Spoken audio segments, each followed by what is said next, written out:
नमस्कार, मैं हूं विधि अग्रवाल। आप देख रहे हैं खटीमा की आवाज़ न्यूज़। हमारे साथ जुड़ चुके हैं कांग्रेस कार्यकर्ता व समाज सेवी बाबा नंदलाल गिरी जी। बाबा जी नमस्कार, स्वागत है आपका खटीमा की आवाज़ न्यूज़ में। सबसे पहले बात करें तो पहले आप भाजपा में थे और फिर अब आप कांग्रेस में आ गए हैं, तो ऐसा क्या हुआ जो आपको भाजपा छोड़नी पड़ी? ऐसा तो ये है कि पहले हमने, अब भाजपा में तो हम क्या थे, सदस्यता तो हमारी नहीं थी, मगर फिर भी भाजपा में हमने बहुत सेवा करी। पिछले 2017 में हमने बहुत कोशिश करके, हमारे कार्यकर्ताओं ने, हम एक समिति चलाता हूँ, मैं उसका अध्यक्ष हूँ, बाबा नंदलाल गिरी नाम हुआ मेरा। और खटीमा में सबसे ज़्यादा धरना प्रदर्शन अनशन करा। उससे हमने भाजपा को समर्थन दिया और भाजपा ने जनहित में, जनता के समाज के लिए, सामाजिक कार्य में कभी भी आगे बढ़ चढ़ करके हिस्सा नहीं लिया। जो हमने कभी अपने लिए पुष्कर सिंह धामी से या भाजपा के किसी भी पदाधिकारी से कभी 2 पैसे की मांग नहीं करी। अगर जो भी उनसे कहा तो सिर्फ समाज हित के लिए। हमारी एक संस्था है बाबा भूमसेन महाराज जन श्रद्धा सेवा समिति, जिसके बैनर तले हम 2018 से निर्धन कन्याओं का विवाह कराते हैं। ढूंढ करके निर्धन कन्याओं का विवाह कराते हैं। 1-1.5 लाख का दहेज देते हैं। बाकी सारा खर्चा बहन करती है समिति हमारी, जिसमें हम इन लोगों के पास जाते हैं तो ये लोग किसी भी सूरत से समाज हित में कार्य नहीं करते हैं। आश्वासन देते रहते हैं, बड़े बड़े आश्वासन देते हैं। 3-3, 4-4 बार हमने इसमें कहा कि ये सामाजिक जगह है, मंदिर है, इसमें टाइल के लिए कुछ फर्श बिछा दीजिए, कुछ समाज हित में काम करिए, मगर इनने इसको नकार दिया, कभी कोई काम नहीं करा। तो हमारे कार्यकर्ता, समिति के पदाधिकारी लोगों ने कहा समिति बीजेपी छोड़ दो, बीजेपी में कार्य करने से कोई फ़ायदा नहीं है। जहाँ समाज का फ़ायदा नहीं, वहाँ बीजेपी का से जुड़ के या इनके लिए कार्य करने से कोई फ़ायदा नहीं, इसलिए हमने बीजेपी छोड़ दी। आपको क्या लगता है 2022 के विधानसभा चुनाव में कांग्रेस को लोग कितना पसंद कर रहे हैं?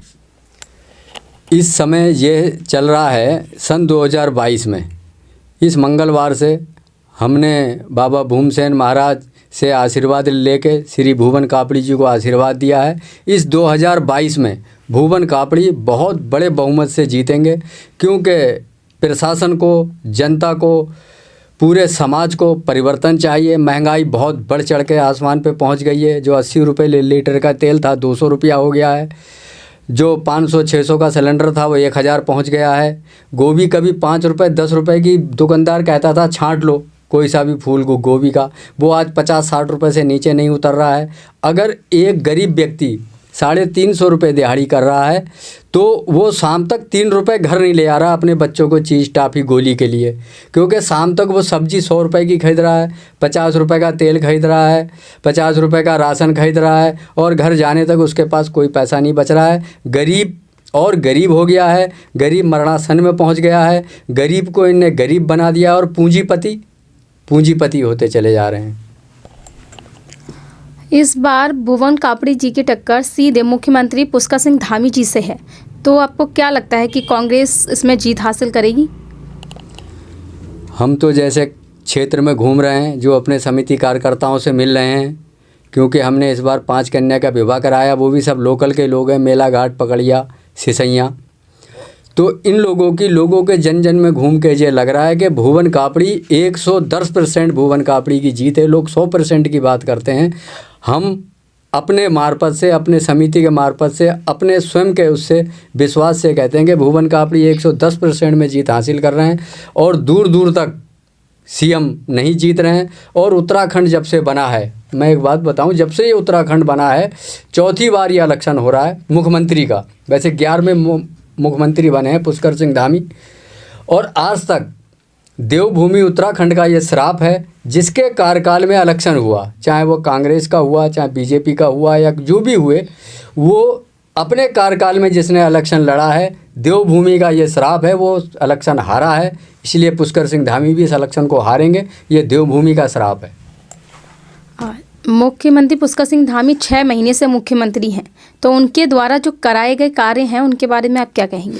अगर उनने कुछ कार्य कराया, देखिए कुछ लोग सत्ता लोलुप्त में, अपने लालच में और कुछ सच्चाई नहीं बयान करते हैं। हम निष्पक्ष लोग हैं, समाज सेवा का कार्य करते हैं, इसलिए मैं निष्पक्ष कहूँगा। अगर पुष्कर सिंह धामी जी ने कोई कार्य किया है तो वो अपने लिए किया है। एक कोठी अभी एक उनके ही बहुत बड़े जो अकरम मोहम्मद अकरम हैं, इनने हमारे मंदिर में आश्रम में आके बैठते थे, 10-10 लोगों के सामने इनने कहा है कि मैंने 1 करोड़ की लकड़ी देहरादून पहुंचाई है और देहरादून में मुख्यमंत्री जी की कोठी बन रही है। तो इनने जो भी कार्य किया है जनता के लिए कुछ नहीं किया है। और इस समय इनने जनता को अगर कुछ कार्य कर रहे हैं तो जीतने से पहले पूरे समाज में 70 विधानसभा क्षेत्र में इनने कंबल डाल दिया है। कंबल डालने का अर्थ समझते हैं आप? कंबल डाल दिया है और 5 साल उस कंबल के अंदर दब करके जनता चीखती रहेगी, चिल्लाती रहेगी, उनकी सुनने वाला कोई नहीं है। कांग्रेस बार बार भाजपा पे आरोप लगा रही है कि वो अलग अलग जगह जाकर सामान बांट रहे हैं, तो क्या कांग्रेस कोई सामान नहीं बांट रही है जनता में? कांग्रेस का प्रत्याशी एक बहुत गरीब तबके से उठ के आया है। भुवन कापड़ी हमारे सामने बच्चे थे, हमारे मोहल्ले के पड़ोसी हुए, मगर फिर भी हमने पिछले सन 2017 में हिंदूवादी को लेते अच्छी बात को लेते हुए पुष्कर सिंह धामी को बहुत अच्छा समझते हुए उनका समर्थन करा, दिल से करा। अब उस समय क्या क्या बीता पुष्कर सिंह धामी खुद समझते हैं, मगर भुवन कापड़ी जी के पास ना कुछ बांटने को था ना कुछ बांटने को है।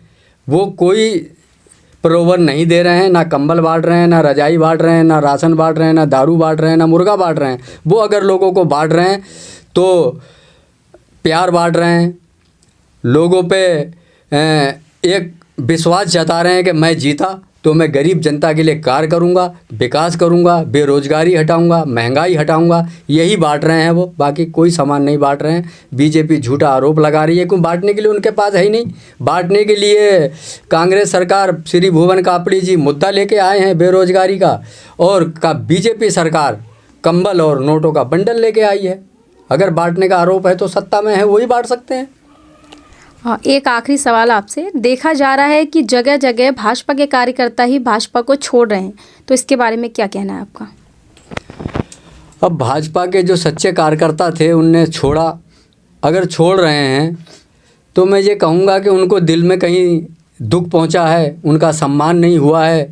और जिनका भी सम्मान हुआ है वो 70 विधानसभा के लोग नहीं हैं, वो नारंगमत्ता क्षेत्र के विधायक हैं, जिनको श्री पुष्कर सिंह धामी जी ने बहुत तवज्जो दिया, सर पे हाथ रखा, वो करोड़पति अरबपति बन गए।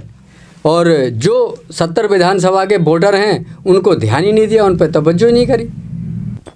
लोगों को लगता है कि मुख्यमंत्री जी जब जीतेंगे तो वो यहीं रहेंगे और यहीं लोगों की सेवा करेंगे, तो क्या कहना है आपका इसके बारे में?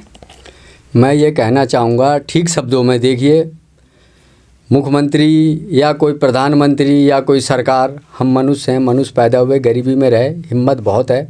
मगर मैं कहना चाहूँगा कि जिसको एक बार मलाई चाटने की आदत हो जाए, जिसको हड्डी चूसने की आदत हो जाए, वो कभी गरीब और छोटे शहर में क्यों रहेगा? जो इतने बड़े पद पे पहुँच गया, इन्हीं के ही एक कथित जो बहुत बड़े लीडर हैं बीजेपी के, उनका कहना है कि श्री मुख्यमंत्री साहब ने देहरादून में एक कोठी तैयार कर दी है और वो आज के बाद वहीं रहेंगे। छोटा शहर किसको पसंद है? अगर मैं हवाई जहाज़ में बैठ जाऊंगा तो मैं रेलगाड़ी में तो बैठना पसंद नहीं करूंगा। अगर मैं खूब मुर्गा मसल्लम खा रहा हूँ और मलाई चाट रहा हूँ तो मैं रूखी रोटी क्यों खा लूँगा? जैसे शेर 6 दिन अगर भूखा रहे, खाएगा मांस, रोटी नहीं खा लेगा, ना वो दाल पिएगा, ना वो आलू गोभी खाएगा। तो इसलिए जो बड़े लोग हैं, जिनको जो लालच पड़ गया है, मुंह में जो खून लग गया है, वो यहाँ नहीं रहेंगे। पुष्कर सिंह धामी जी, मेरा मानना है जीतने के बाद वो खटीमा में नहीं रहेंगे, क्योंकि अब वो इतना उनका कद बढ़ गया है, इतना उन पर सब कुछ संपत्ति हो गई है। वो अपने बच्चों को अच्छी तालीम देंगे, IAS PCS अधिकारी बनाएंगे, तो वो खटीमा में तो कोई ऐसा कॉलेज है ही नहीं, ऐसा कुछ है ही नहीं। ये जनता को गुमराह करा जा रहा है, वो यहाँ नहीं रहेंगे। ये मैं अपने दावे से, अपने उससे कह रहा हूँ, डंके की चोट पे, ये 100% सत्य बात है।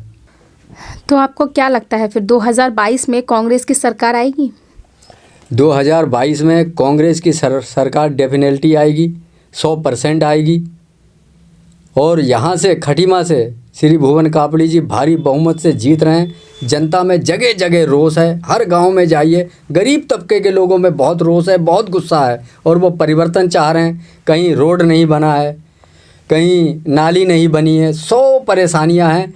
बीजेपी सरकार ने वादा करा है और कुछ नहीं करा है, और फुल बहुमत में कांग्रेस की सरकार उत्तराखंड में आने वाली है।